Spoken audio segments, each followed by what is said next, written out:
नमस्कार दोस्तों, वेलकम। स्वागत है आप सभी का एक बार फिर से आरएस जंक्शन पर। मैं हूं घनश्याम शर्मा और आज की कक्षा में आपकी सभी आरपीएससी परीक्षाएं, विशेषकर आरएस परीक्षा 2020, जिसमें ये टॉपिक मतलब एक मोस्ट इंपॉर्टेंट टॉपिक होने वाला है। और जहां तक मुझे उम्मीद है, यहां से आपको 5 या 10 नंबर का प्रश्न पूछा जा सकता है। ठीक है, क्योंकि शिक्षा जो है आपके आधारभूत संसाधनों में से एक है और किसी भी देश का भविष्य वहां के छात्रों के शिक्षा के स्तर पर निर्भर करता है। इस चीज से आप सभी वाकिफ भी हैं। तो उसी चीज को लेकर के देश में एक नई शिक्षा नीति, जिस पर लगातार पिछले कुछ समय से चर्चा हो रही थी, उसे कल जारी कर दिया गया है। ठीक है, एचआरडी मिनिस्ट्री के द्वारा, human resources and development ministry जो हमारी है, मानव संसाधन विकास मंत्रालय है, उसके द्वारा इसे जारी किया गया है। और इस पॉलिसी के माध्यम से हमारे शिक्षा के क्षेत्र में हमारा जो ये सेक्टर है, एजुकेशन सेक्टर, इसमें आमूलचूल बदलाव करने की बात की जा रही है। तो जैसा कि इसमें नाम ही दिया गया, major transformational reforms in education sector, तो वो जो है इसमें चर्चा हम करेंगे। एक एक बिंदु बहुत महत्वपूर्ण है। तो अगर आपका मन कर रहा है कि आप कक्षा को स्किप करके और कोई मजेदार वीडियो देखें, तो उससे पहले इस वीडियो को जरूर देख लें, क्योंकि हो सकता है 800 में से 10 नंबर का प्रश्न आपका आगामी आरएस परीक्षा के लिए तैयार हो जाए, या फिर कहीं किसी एमसीक्यू बेस्ड पेपर में भी आपको एक क्वेश्चन यहां से मिल जाए। क्योंकि नई नई चीज है और जब कोई चीज नई नई आती है तो वहां से प्रश्न बहुत बनते हैं। चलिए तो बात करते हैं एजुकेशन पॉलिसी के बारे में, जो बहुत ही कंट्रोवर्शियल रही पिछले कुछ समय से। तो आगे बढ़ने से पहले मैं आपसे बात करना चाहूंगा दोस्तों, एजुकेशन पॉलिसी की जरूरत कहां पड़ी और क्यों हमको जो है एक नई शिक्षा नीति की जरूरत थी आज के समय में। तो उस पर बात करने से पहले मैं आपको इसका एक बैकग्राउंड या हिस्ट्री हमारे यहाँ पर शिक्षा के क्षेत्र में जो है उस पर बात करूंगा। दोस्तों, आप सभी जानते हैं कि हमारे देश में जो है 1835 में मैकाले की सिफारिश के बाद में नई शिक्षा पद्धति को जो है लागू किया गया था और गुरुकुल पद्धति को खत्म करके ब्रिटिश शिक्षा पद्धति जो है वो लागू की गई। उसके बाद में आजादी के बाद में दोस्तों अगर हम बात करें तो कुछ विशेष जो है प्रावधान हमारे यहाँ किए गए, जैसे कि एक कमीशन बनाया गया था जिसका नाम था यूनिवर्सिटी एजुकेशन कमीशन 1948-49 में। तो सबसे पहला प्रावधान हमारे यहाँ हुआ यूनिवर्सिटी एजुकेशन कमीशन के रूप में। इसके बाद में हमने माध्यमिक स्तर की शिक्षा पर फोकस करते हुए सेकेंडरी एजुकेशन कमीशन बनाया 1952 में। इसके बाद एक और शिक्षा पर आयोग आया 1964 से 66 में। ज्यादा डिटेल में बात नहीं करेंगे क्योंकि हमारी जो ये शिक्षा नीति है यही बहुत बड़ी है, उस पर बहुत टाइम हमको लगेगा। तो डॉक्टर DS कोठारी के तत्वाधान में जो है आपके एजुकेशन कमीशन लाया गया। अब देखो ये सब जानना क्यों जरूरी है, क्योंकि अगर आपसे मान लीजिए प्रश्न आता है कि राजस्थान भारत में शिक्षा के विकास के इतिहास पर जो है चर्चा करते हुए या उसका जो बैकग्राउंड है उस पर बात करते हुए वर्तमान शिक्षा नीति में निहित उद्देश्यों और बाकी चीजों पर चर्चा कीजिए, इस तरह के प्रश्न आपसे पूछे जा सकते हैं। नेशनल पॉलिसी ऑन एजुकेशन पहली बार आई 1968 में। 1968 में हमने देश में पहली एजुकेशन पॉलिसी की बात की, उसकी व्यवस्था भी हमने की। इसके बाद में दोस्तों देश में जो है, चूंकि अभी तक शिक्षा जो है राज्य का विषय था, ठीक है, और इसीलिए अब शिक्षा को चूंकि दोनों राज्य और केंद्र दोनों के द्वारा पूरा सम्मान दिया जाए, पूरा दोनों को जो है बराबर वेटेज मिले और दोनों इसमें निर्णय लेने में सक्षम हो। इसी चीज को देखते हुए 42nd कॉन्स्टिट्यूशनल अमेंडमेंट किया गया था 1976 में, जिसके माध्यम से आपके शिक्षा को जो है कंकरेंट लिस्ट में सम्मिलित किया गया। ठीक है, तो आपकी एक तो जो है संघ सूची होती है, एक राज्य सूची होती है, और तीसरी जो आपकी कंकरेंट लिस्ट है उसके अंदर जो है इसको सम्मिलित किया गया ताकि राज्य और केंद्र दोनों मिलकर के शिक्षा से संबंधित मुद्दों पर अधिनियम बना सके। इसके बाद में आई दोस्तों हमारी national policy on education 1986।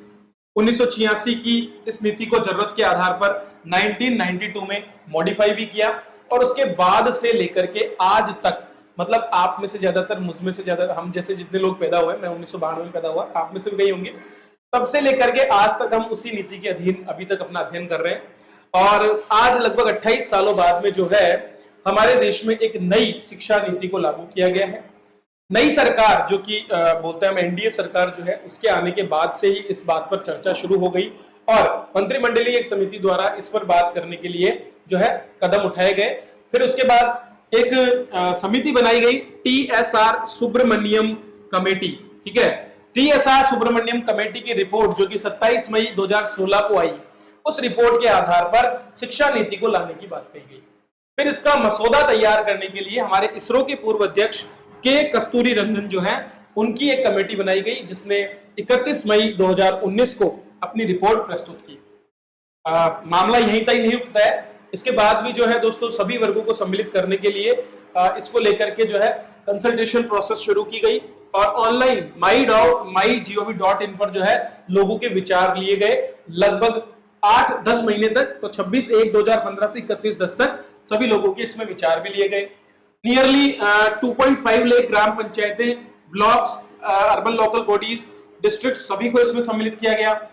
Draft NEP हमारा जारी हुआ, जो ड्राफ्ट पॉलिसी थी, मसौदा जो था नेशनल एजुकेशन पॉलिसी का, वो जारी हुआ 2019 में और 22 लैंग्वेजेस में इसको जारी किया गया, ऑडियो बुक के रूप में जारी किया गया, ताकि पूरे देश भर में हर एक क्षेत्र का नागरिक इसे समझ सके और वहां के जो भी नीति निर्माता है वो इस पर अपनी राय प्रकट कर सके।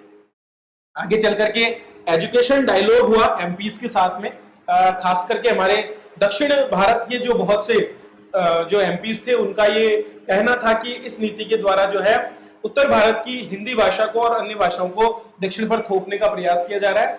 उस चीज को यहाँ पर एड्रेस किया गया और उसका सॉल्यूशन किया गया। इसके बाद में दोस्तों एक स्पेशल मीटिंग हुई कैब की और उसके बाद पार्लियामेंट्री स्टैंडिंग कमेटी भी बनाई गई 7 नवंबर 2019 को। तो एक कमेटी जो है उसने भी इस पर सिफारिशें की और उसके बाद में अंत में जाकर के आज जो है हमारे पास में ये नई शिक्षा नीति आई है, जिसे कल लॉन्च किया गया 29 जुलाई 2020 को ह्यूमन HRD मिनिस्ट्री जो हमारी है, human resources and development ministry के द्वारा। चलिए तो इसकी महत्वपूर्ण बातों पर चर्चा करते हैं कि कौन कौन से ऐसे बिंदु हैं जो आपको परीक्षा के हिसाब से याद करने पड़ेंगे। तो ये हमने इसका बेसिक पीछे का जो बैकग्राउंड है वो देखा। नई शिक्षा नीति समग्र रूप से सर्वांगीण विकास की बात करती है हमारे देश के सभी छात्रों की। दोस्तों अभी तक जो है हमारी जो शिक्षा नीति है उसको कमजोर माना जा रहा था, हमारी शिक्षा पद्धति को कमजोर माना जा रहा था, क्योंकि दोस्तों हम जो है एग्जाम क्लियर करने और पास होने पर ज्यादा फोकस कर रहे थे। तो हर जगह देख रहे हैं कि लोग डिग्री लेकर बैठ रहे हैं लेकिन उनके पास काम नहीं है, या फिर अगर उन्होंने कोई स्ट्रीम में अपना कुछ स्कोर भी किया है तो उसके बावजूद वो जो है कुशलता के मामले में अच्छे नहीं है। तो ऐसा होने की वजह से जो हमारे इंस्टीट्यूशंस हैं उनकी प्रोडक्टिविटी बहुत कम है और अगर उसे बढ़ाना है, अगर हमें अपने संसाधनों का समुचित प्रयोग करना है तो हमें संसाधनों को उसके लायक भी बनाना होगा। उदाहरण के लिए दोस्तों अगर मान लीजिए स्पोर्ट्स के अंदर नेशनल रिकॉर्ड, वर्ल्ड रिकॉर्ड अगर मान लीजिए 10 किलो, जो मान लीजिए किसी 10 किलोमीटर दौड़ का है, वो हो सकता है कि वो 33 मिनट का है, ठीक है, और भारत की अगर बात करें हमारा नेशनल रिकॉर्ड जो है 37 मिनट का है। तो 33 और 37 के बीच में 4 मिनट का गैप है और वो गैप कब बढ़ेगा, जब हमारे 37 तक आने वाले जो छात्र हैं या जो भी स्पोर्ट्स पर्सन हैं उनको और अधिक गुणवत्तापूर्ण स्तर पर ट्रेनिंग दी जाए, रिसोर्सेज दिए जाए और उनको तैयार किया जाए, तभी जाकर हम वैश्विक स्तर पर पहुंच पाएंगे। ऐसा ही हमारी एजुकेशन के साथ भी था। क्यूएस वर्ल्ड यूनिवर्सिटी रैंकिंग्स में हमारे बहुत ही कम इंस्टीट्यूट्स को जगह मिलती थी और मिलती भी थी तो बहुत ही निचले पायदानों पर। तो ये दर्शाता है कि भारत में जो शिक्षा की गुणवत्ता है वो बहुत कमजोर थी और उसी चीज को लेकर के एक नई शिक्षा नीति की जरूरत थी, जिसको अगर सही तरीके से लागू किया जाए तो भारत के संस्थान, भारत के छात्र, भारत का संसाधन जो है वैश्विक स्तर पर कंपीट करने लायक हो, प्रतिस्पर्धा करने लायक हो और तभी जाकर के भारत आने वाले समय में जो है एक विकसित देश की श्रेणी में जाकर खड़ा होने के लायक हो पाएगा। तो आप देखते हैं कि बहुत सा हमारा जो अच्छा टैलेंट पूल है वो भी जो है देश को छोड़ करके उच्च शिक्षा के लिए बाहर जाना पसंद करता है। उस चीज को भी हमें एड्रेस करना था, क्योंकि हमारा जो एक प्रतिभा है वो बाहर जा रही है, जो नहीं होना चाहिए, वो यहीं रह करके काम करे और देश के विकास में योगदान करे, वो भी जरूरी था। तो चलिए सबसे पहले बात करते हैं स्कूली शिक्षा की। तो जो प्रावधान रखे गए हैं उसमें सबसे पहला प्रावधान है स्कूली शिक्षा के सभी स्तरों पर एक समान पहुंच सुनिश्चित करना। अभी तक दोस्तों वैसे तो हमने राइट टू एजुकेशन के माध्यम से संवैधानिक प्रावधान भी हमारे संविधान में किए हैं, जिससे हर बच्चे को एलिमेंट्री 8वीं तक की जो एजुकेशन है वो प्राप्त करने का एक संवैधानिक राइट है, माता पिता का दायित्व भी है। लेकिन अब और अधिक जो है शिक्षा नीति में आगे बढ़ते हुए एक समान पहुंच, मतलब हर एक छात्र वो किसी भी वर्ग का हो, वो किसी भी तरह की जो है असमानता से ग्रसित हो, उसको बराबर का मौका मिले उत्कृष्ट शिक्षा प्राप्त करने का, ये पहला इसमें बात कही गई है।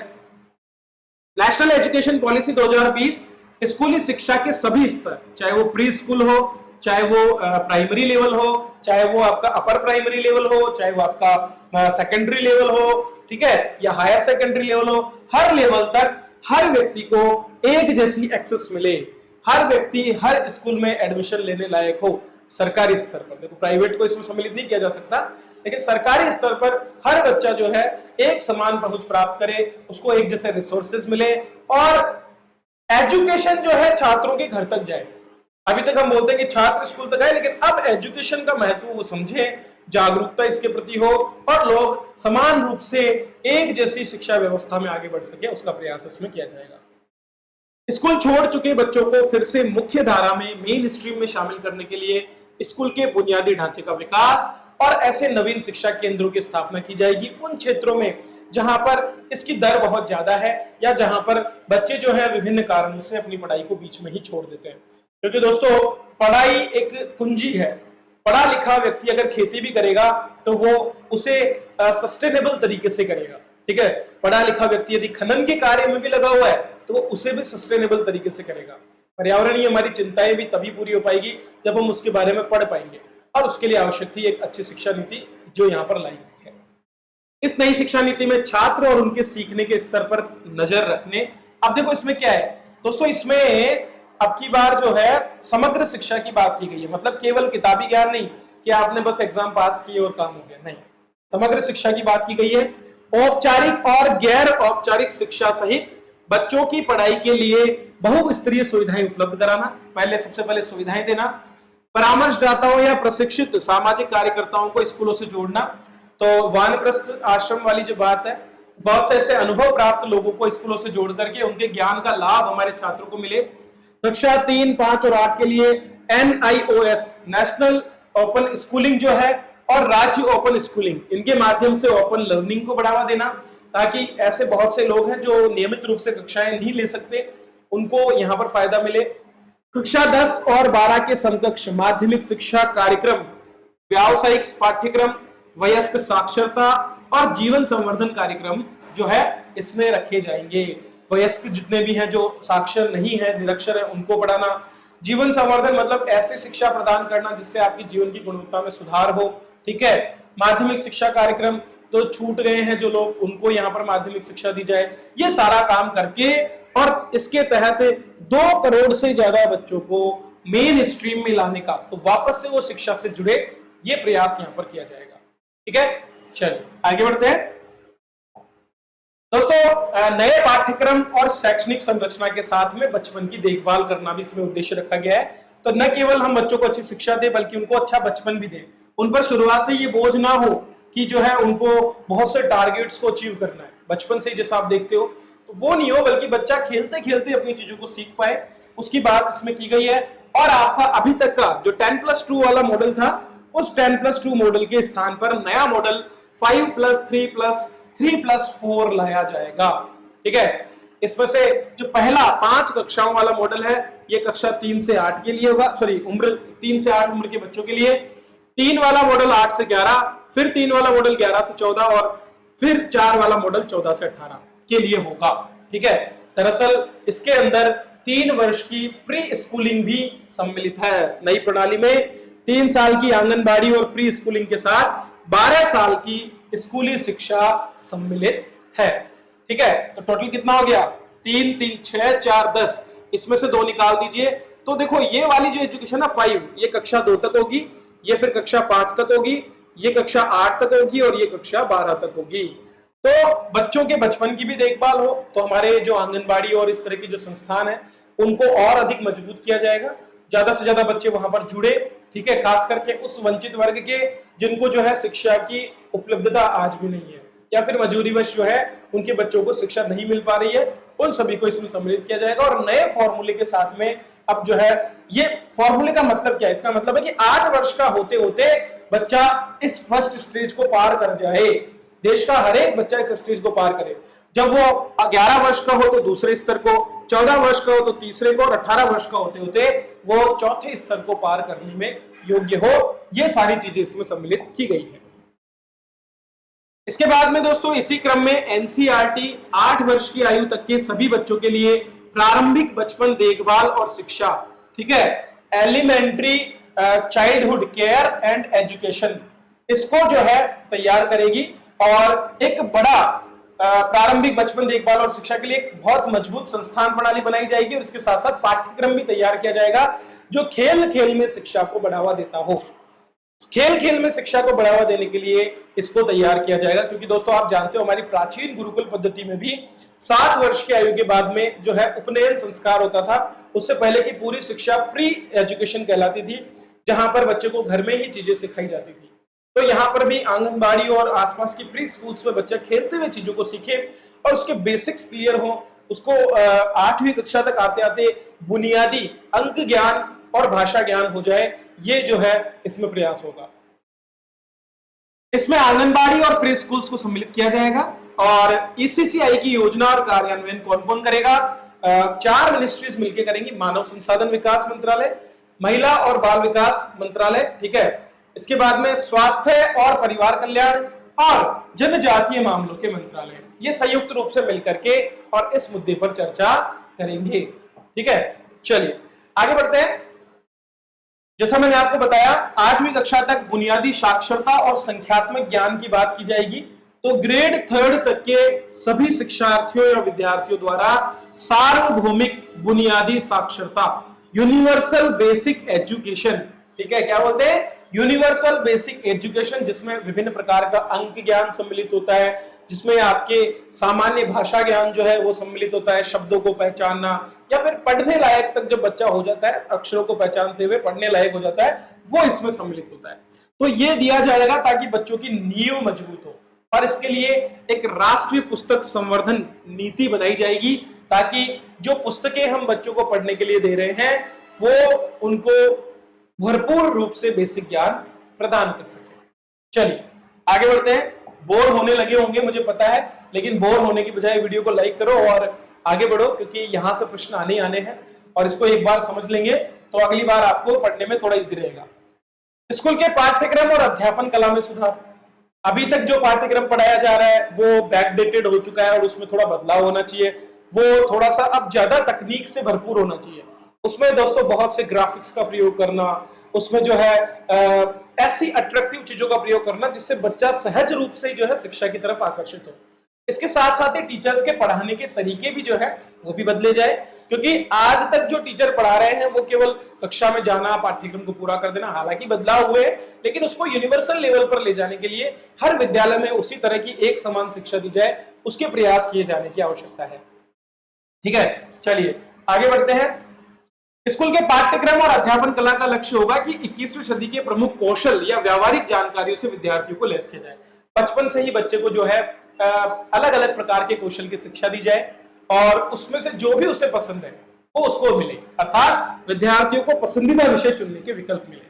अब कला और विज्ञान में भेद नहीं होना चाहिए, दोनों एक साथ जुड़े हों, उनमें से कोई सा भी सब्जेक्ट चुनने की उसको आजादी हो, वो उनको पढ़े, और शुरुआत से ही उसको जो है व्यावसायिक और शैक्षणिक विषयों में कोई अंतर ना दिखे, उसको दोनों एक जैसे दिखे। जैसे कि आप देखते हो 10वीं 12वीं पास करने के बाद बच्चा जब व्यावसायिक प्रशिक्षणों में जाता है तो वहां पर उसके लिए एक चैलेंज होता है, वो समझ ही नहीं पाता। तो उनके एजुकेशन को शुरुआत से ही ऐसा किया जाए कि वो शुरू से ही अपनी व्यावसायिक कौशल को विकसित करने के लिए प्रयास करे। तो 6ठे ग्रेड से ही जो है व्यावसायिक शिक्षा शुरू हो जाएगी और इंटर्नशिप भी बच्चों की इसमें होगी।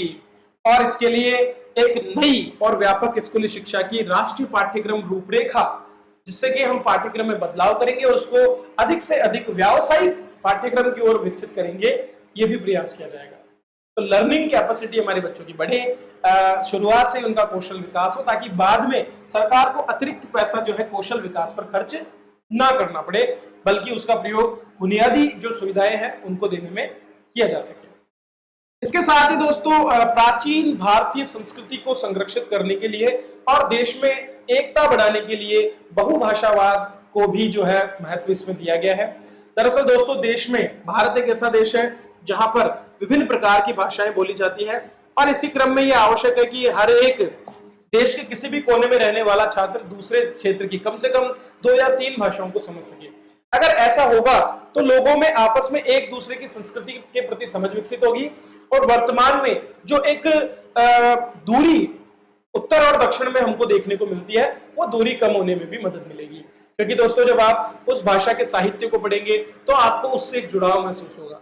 तो ये प्रयास बचपन से ही किया जाए और कम से कम ग्रेड 5 तक या अच्छा हो ग्रेड 8 तक जो है बच्चे को पहले तो अपनी मातृभाषा में या स्थानीय भाषा में या क्षेत्रीय भाषा में शिक्षा दी जाए। ठीक है, तो त्रिभाषा फार्मूले की बात कही गई है कि त्रिभाषा फार्मूले में भी जो है हम एक विकल्प रखेंगे और कोशिश करेंगे कि संस्कृत कम से कम एक विकल्प हो, क्योंकि संस्कृत सभी भाषाओं की जननी है और संस्कृत भाषा जो है उसी से सारी भाषाएं उत्पन्न हुई है। ऐसी परिस्थिति में संस्कृत का ज्ञान अगर व्यावहारिक रूप से ढंग से हो जाता है तो बाकी भाषाओं को समझने में भी आसानी होगी। तो हमारी प्राचीन जो वैदिक संस्कृति है अगर उसको हमने समझा तो निश्चित रूप से आने वाले समय में जो हमारा वैदिक साहित्य है उसको पढ़ने में भी हमको मदद मिल पाएगी।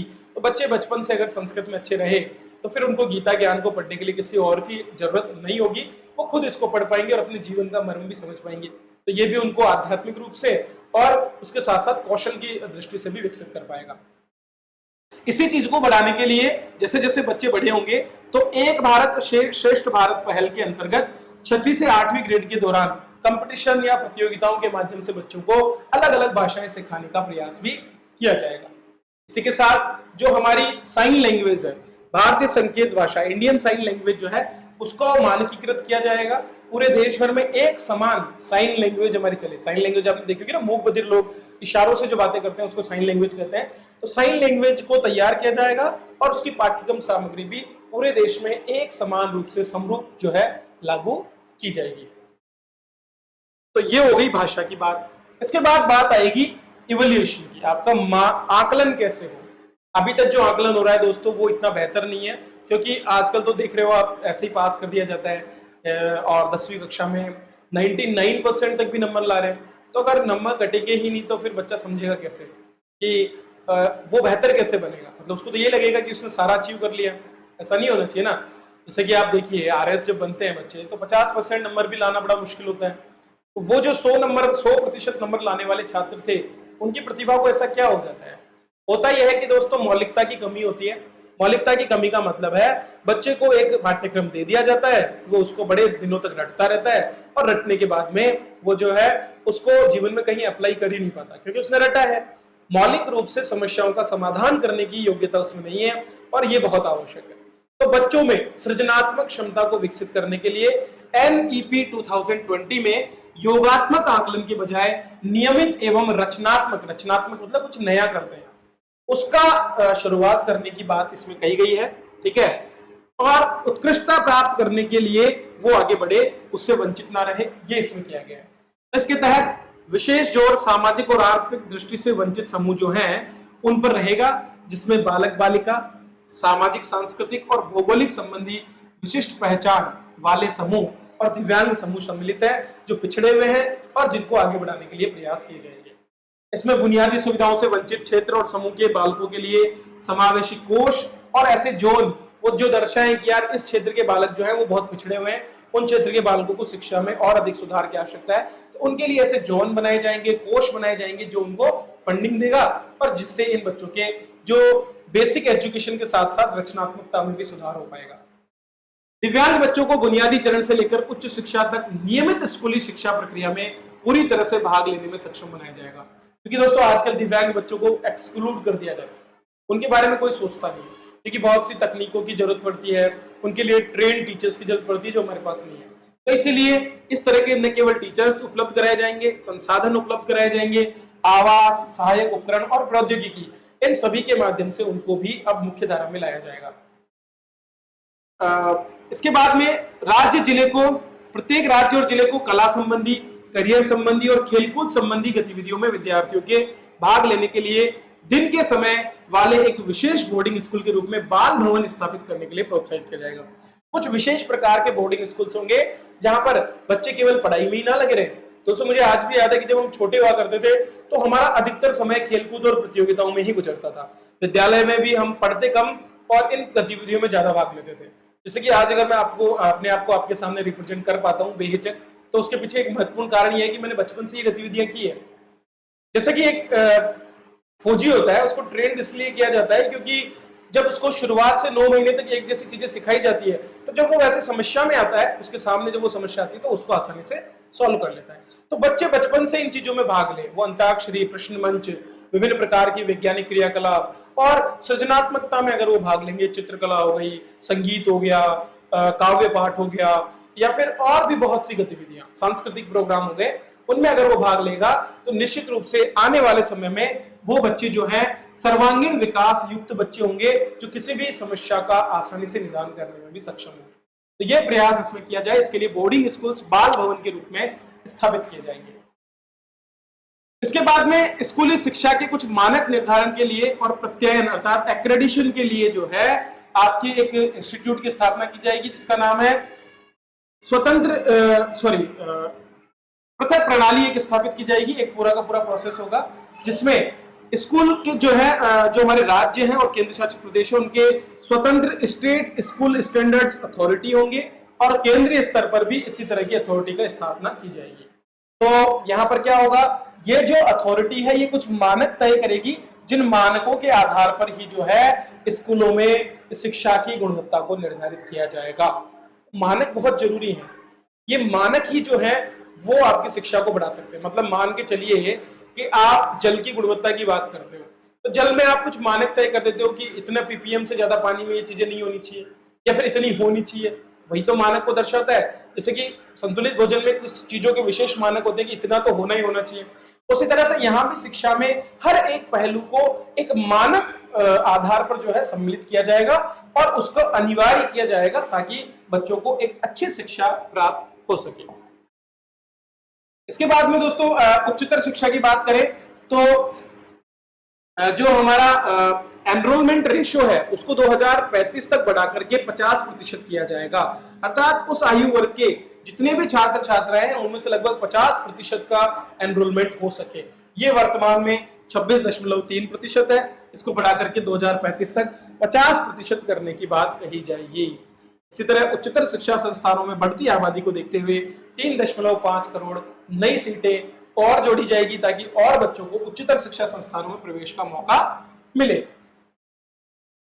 समग्र बहुविषयक शिक्षा, यह भी इंपॉर्टेंट है। इसमें एक और बदलाव ये किया गया कि दोस्तों अभी तक अगर आपने मान लीजिए ग्रेजुएशन आप कर रहे हैं और आप किसी भी साल में फेल हो जाते हैं या छोड़ देते हैं तो आपको कोई लाभ नहीं होता है। लेकिन अब जो है अब आपको एग्जिट विकल्प दिए जाएंगे कि मान लीजिए आप 3 या 4 साल के किसी प्रोग्राम में भाग लेते हैं, 1 साल बाद आप निकलना चाहते हैं तो आपको सर्टिफिकेट दे दिया जाएगा, 2 साल बाद आप निकलते हैं तो एडवांस डिप्लोमा, 3 वर्षों के बाद स्नातक की डिग्री और 4 वर्षों के बाद में शोध के साथ स्नातक अर्थात ऑनर्स की डिग्री आपको मिल जाएगी। इसी तरह विभिन्न हायर एजुकेशन इंस्टीट्यूट जो है उनसे जो भी आप शिक्षा प्राप्त करेंगे उसको क्रेडिट के रूप में आपके एकेडमिक बैंक में जमा किया जाएगा। मतलब आपने किस किस क्षेत्र में कितने क्रेडिट्स अर्जित कर लिए, तो ये क्रेडिट्स आपकी एजुकेशन के लेवल को दर्शाएंगे और निश्चित रूप से अंतिम डिग्री जब आप प्राप्त करोगे तो वहां पर भी इनको गणना करके आपको क्रेडिट्स दिए जाएंगे। क्रेडिट सिस्टम के माध्यम से इसको लागू किया जाएगा, उनको समग्र किया जाएगा। अलग अलग जगह से आपने जो भी क्रेडिट लिए वो सारे आपके डिग्री के अंदर सम्मिलित इसमें हो पाएंगे। इसके साथ ही हमको जरूरत है वैश्विक स्तर के संस्थानों की जो कि टक्कर दे सके शिक्षा के क्षेत्र में। तो दोस्तों अभी आईआईटी और आईआईएम जैसे संस्थानों की तरह ही बहुविषयक या मल्टी डिसिप्लिनरी जो एजुकेशन है और रिसर्च है उसके लिए एक बहुविषयक शिक्षा और अनुसंधान विश्वविद्यालय MERU अर्थात मेरू जो है, मेरू क्या होता है, मेरुदंड जो आपकी शरीर को धारण करता है, तो मेरू के रूप में उसको स्थापित किया जाएगा। पूरी उच्च शिक्षा में एक मजबूत अनुसंधान संस्कृति और अनुसंधान क्षमता रिसर्च को बढ़ावा देने के लिए राष्ट्रीय अनुसंधान फाउंडेशन, जैसे कि अमेरिका में नेशनल साइंस फाउंडेशन होता है, वैसे हमारे NRF अर्थात नेशनल रिसर्च फाउंडेशन की स्थापना भी की जाएगी। देखो यहाँ मेरे साथ पढ़ते पढ़ते आपको बहुत सी चीजों के बारे में पता चल गया। कम से कम 10 लाइनें लिखने लायक आप हो जाएं अपने उत्तर के लिए, प्रश्न के लिए, तो बहुत बड़ी बात है। इतना डिटेल में नहीं जाना, लेकिन कुछ चीजें तो आपको याद रहेगी। अगर आप इसको रिवाइज कर लेंगे तो बेहतर तरीके से आप अपनी शिक्षा नीति वाले टॉपिक को पूरा कर पाएंगे। इसके बाद बात आती है रेगुलेशन की। तो रेगुलेशन के लिए आपके भारत उच्च शिक्षा आयोग का गठन किया जाएगा। और यह भी प्रस्ताव है कि एचआरडी मिनिस्ट्री को बदलकर अब शिक्षा मंत्रालय का नाम दिया जाएगा। ठीक है, तो भारत उच्च शिक्षा आयोग एकल निकाय होगा, सर्वोच्च होगा। उसमें नीचे 4 वर्टिकल आधार स्तंभ होंगे। कौन कौन से? आपके विनियमन के लिए, रेगुलेशन के लिए राष्ट्रीय उच्चतर शिक्षा नियामकीय परिषद NHERC, मानक निर्धारण या जो मानक को निर्धारित करेगा उसके लिए जनरल एजुकेशन काउंसिल, वित्त पोषण के लिए, फंडिंग के लिए उच्चतर शिक्षा अनुसंधान अनुदान परिषद, ठीक है, हायर एजुकेशन ग्रांट कमीशन, और प्रत्यायन के लिए राष्ट्रीय प्रत्यायन काउंसिल, नेशनल एक्रेडिशन काउंसिल की स्थापना होगी। ये 4 इसके नीचे काम करने वाले तंत्र होंगे। सर्वोच्च स्तर पर आपका भारत उच्च शिक्षा आयोग होगा। इसके साथ ही HECI प्रौद्योगिकी के माध्यम से काम करेगा और जो कोई अनुपालना नहीं करेगा उसको दंडित भी इसमें किया जाएगा। ठीक है, और जो निजी क्षेत्र के संस्थान भी हैं या सार्वजनिक, सभी इसके अंतर्गत सम्मिलित होंगे, सभी का विनियमन ये करेगा। परामर्श मिशन के माध्यम से क्या किया जाएगा? एक राष्ट्रीय सलाह मिशन की स्थापना की जाएगी। ठीक है, और जिसमें बहुत ही विद्वान जन जो है उनको सम्मिलित किया जाएगा, जिसमें भारतीय भाषाओं में पढ़ाने की क्षमता वाले लोग शामिल होंगे और विश्वविद्यालय कॉलेजों के शिक्षकों को लघु और दीर्घकालिक परामर्श की कैसे वो अपनी पढ़ाने की तकनीकों में बदलाव ला सकते हैं उसका भी प्रयास इसमें किया जाएगा। तो परामर्श देने के लिए, शिक्षा के क्षेत्र में बेहतरी के लिए ये किया जाएगा। इसी के साथ छात्रों के लिए वित्तीय सहायता प्रदान की जाएगी। तो जो हमारे पिछड़े छात्र हैं, खास करके आर्थिक रूप से और शैक्षिक रूप से पिछड़े वर्ग है, उनको आगे बढ़ाने के लिए छात्रवृत्ति प्रदान इसमें की जाएगी। छात्रवृत्ति के लिए राष्ट्रीय छात्रवृत्ति पोर्टल भी जो है उसको विस्तारित करके और उसकी पहुंच को हर एक वर्ग तक जो है सक्षम किया जाएगा। इसी के साथ निजी उच्च शिक्षण संस्थानों को अपने यहाँ छात्रों को बड़ी संख्या में मुफ्त शिक्षा और छात्रवृत्ति की पेशकश करने के लिए प्रोत्साहित किया जाएगा और इसके लिए सरकार उनकी मदद भी करेगी। ठीक है, चलिए फिर बात करते हैं दोस्तों ओपन एजुकेशन और डिस्टेंस लर्निंग के बारे में। ओपन और डिस्टेंस लर्निंग में जो है ग्लोबल जो हमको एनरोलमेंट रेशियो बढ़ाना है, उसको बढ़ावा देने के लिए आपको खुली और दूरस्थ शिक्षा पर ज्यादा फोकस करना पड़ेगा, क्योंकि ऐसे लोग जो विद्यालय में नहीं आ पाते हैं उनको आप किसी भी तरीके से एजुकेशन से जोड़ें और भले ही वो सप्ताह में 2 दिन ही पढ़े, लेकिन वो पढ़ करके और शिक्षित के रूप में जाने जाएं और अपने आप में सुधार कर सकें। उसके लिए पूरा का पूरा एक प्रोग्राम इसमें रहेगा और इन क्लास कार्यक्रम की तरह ही कार्यक्रम होंगे, भले ही वो इन क्लास नहीं है फिर भी। ऑनलाइन शिक्षा और डिजिटल शिक्षा का मुद्दा कोरोना में आज सामने आया है, तो उसको भी जो है यहाँ पर एड्रेस किया जाएगा और इसको बढ़ावा देने के लिए एक पूरा का पूरा सेट तैयार किया गया है। और जब कभी और जहां भी पारंपरिक और व्यक्तिगत शिक्षा प्राप्त करने के साधन नहीं होंगे, जैसा कि आने वाले समय में हो सकता है, तो ऐसी परिस्थिति में गुणवत्तापूर्ण शिक्षा के वैकल्पिक साधन के रूप में ई शिक्षा को जो है बढ़ावा दिया जाएगा।